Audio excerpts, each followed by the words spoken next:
so like one of the things I tell young men, well, and young women as well, but the young men really need to hear this more, I think, is that you should be a monster. You know, because everyone says, well, you should be harmless, virtuous. You shouldn't do anyone any harm. You should sheath your competitive instinct. You shouldn't try to win. You know, you don't want to be too aggressive. You don't want to be too assertive. You want to take a back seat and all of that. It's like, no. Wrong. You should be a monster, an absolute monster, and then you should learn how to control it.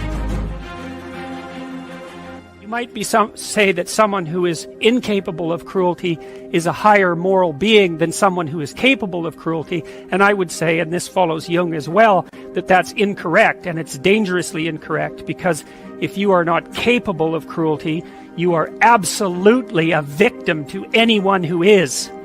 And so part of the reason that people go watch anti-heroes and villains is because there's a part of them crying out for the incorporation of the monster within them, which is what gives them strength of character and self-respect, because it's impossible to respect yourself until you grow teeth. And if you grow teeth, then you realize that you're somewhat dangerous, or maybe somewhat seriously dangerous, and then you might be more willing to demand that you treat yourself with respect and other people do the same thing. And so that doesn't mean that being cruel is better than not being cruel. What it means is that being able to be cruel and then not being cruel is better than not being able to be cruel. Because in the first case, you're nothing but weak and naive. And in the second case, you're dangerous, but you have it under control. And you know, a lot of martial arts concentrate on exactly that as part of their philosophy of training. It's like, we're not training you to fight. We're training you to be peaceful and awake and avoid fights. But if you happen to have to get in one, and I guess the philosophy also is that if you're competent at fighting, that actually decreases the probability that you're going to have to fight, because when someone pushes you, you'll be able to respond with confidence, and with any luck, and this is certainly the case with bullies, with any luck, a reasonable show of confidence, which is very much equivalent to a show of dominance, is going to be enough to make the bully back off. And so the strength that you develop in your monstrousness is actually the best guarantee of peace. And that's partly why Jung believed that it was necessary for people to integrate their shadow. And he said that was a terrible thing for people to attempt, because the human shadow, which is all those things about yourself that you don't want to realize, reaches all the way to hell.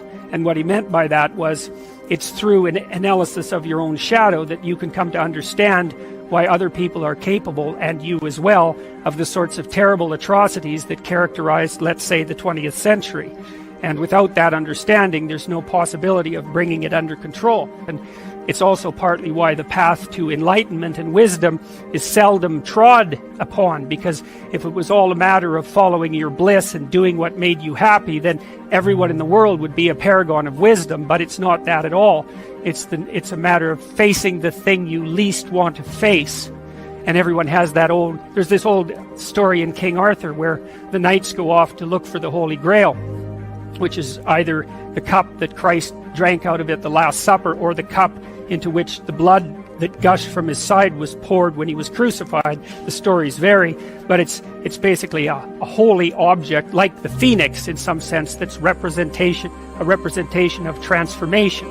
So it's an ideal. And so King Arthur's knights, who sit at a round table because they're all roughly equal, go off to find the most valuable thing. And where do you look for the most valuable thing when you don't know where it is? Well, each of the knights looks at the forest surrounding the castle and enters the forest at the point that looks darkest to him. And that's a good thing to understand, because the gateway to wisdom and the gateway to the development of personality, which is exactly the same thing, is precisely through the portal that you do not want to climb through. And the reason for that's actually quite technical. This is a Jungian presupposition too, is that, well, there's a bunch of things about you that are underdeveloped, and a lot of those things are because there's things you've avoided looking at because you don't want to look at them, and there's parts of you you've avoided developing because it's hard for you to develop those parts. And so it's by virtual necessity that what you need is where you don't want to look, because that's where you've kept it.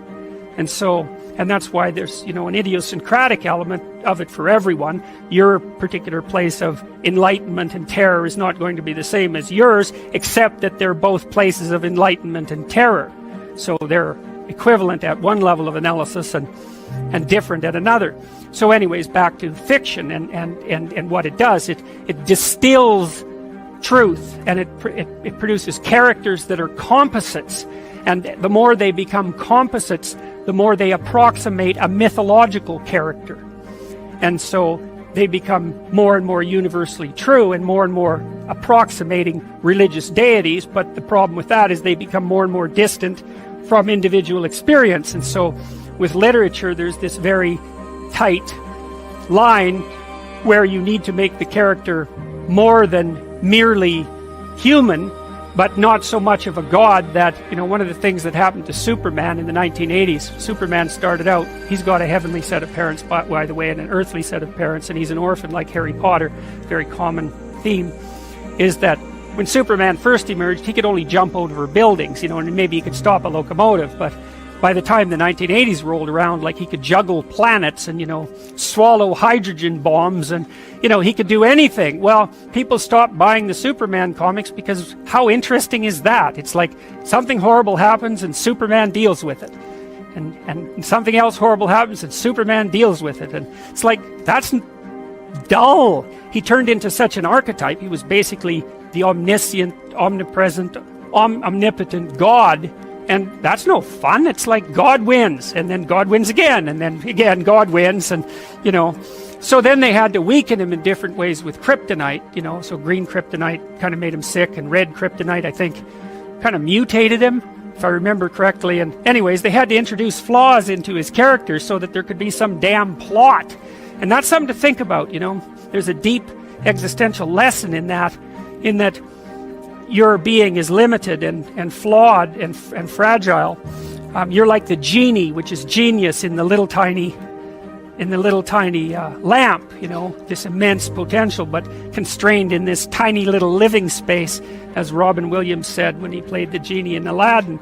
But the fact that you have limitations means that the plot of your life is the overcoming of those limitations, and that if you didn't have limitations, well, there wouldn't be a plot, and maybe there would be no life. And so that's part of the reason why perhaps you have to accept the fact that you're flawed and insufficient, and live with it and consider it a precondition for being. It's at least a reasonable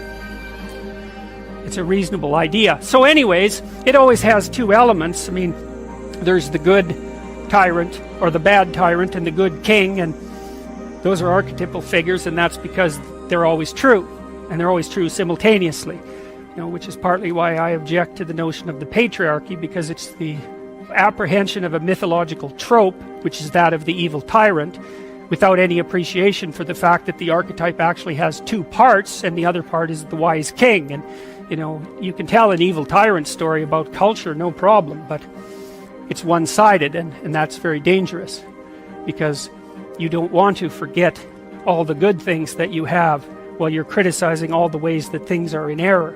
That's a lack of gratitude, and it's a lack of wisdom, and it's founded in resentment, and it's very dangerous, both personally and socially.